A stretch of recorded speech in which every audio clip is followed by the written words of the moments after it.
زموږ او ستاسو معاشره ده چونکې د حیا ترتیبونه ډېر کم دي، بې حیا معاشره ده. په هر شکل باندې سړي ته غلط تصویرونه راځي، سړي ته بې حیا ځایونه راځي، سړي ته بې حیا او فحش شکلونه راځي.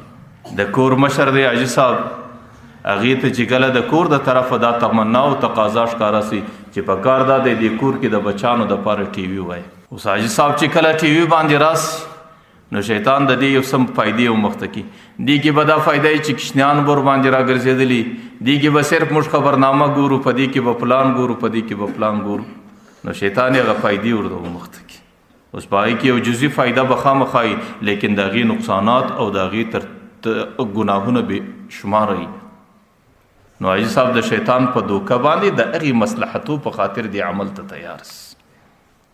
لیکن پنځمه ورځ بعد چې ویني حاجي صاحب د ټولو زمخ کې اوله ډرامه دی کې ګوري. پنځمه ورځ چې بعد ګوري د ټولو څه زیات چې کم خبرنامه کې کم فحش تصویرونه راځي، دې تصویرو ته کتل ټوله ګناه کبیره ده. حاجي صاحب د ټولو د مخه ورته ګوري او ټول خاندان که نارینه دی که زنانه دی که کشر دی که مشر دی هغه ټوله د سترګو په زنا کې مبتلا. د انسان مخ ته د عام طور د ټلیفونو زمانه ده.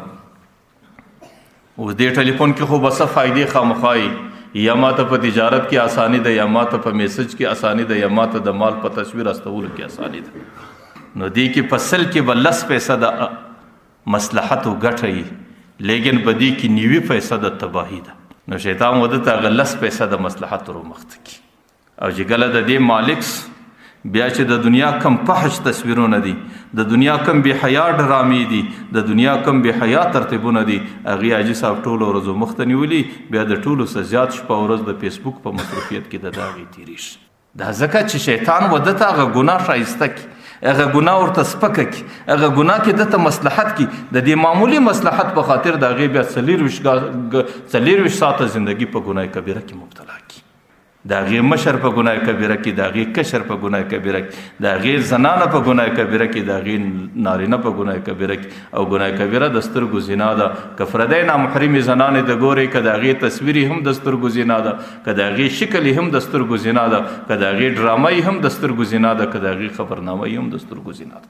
په دې خاطر باندې شیطان ظالم په یو شکل باندې سړی نه پرېږدي.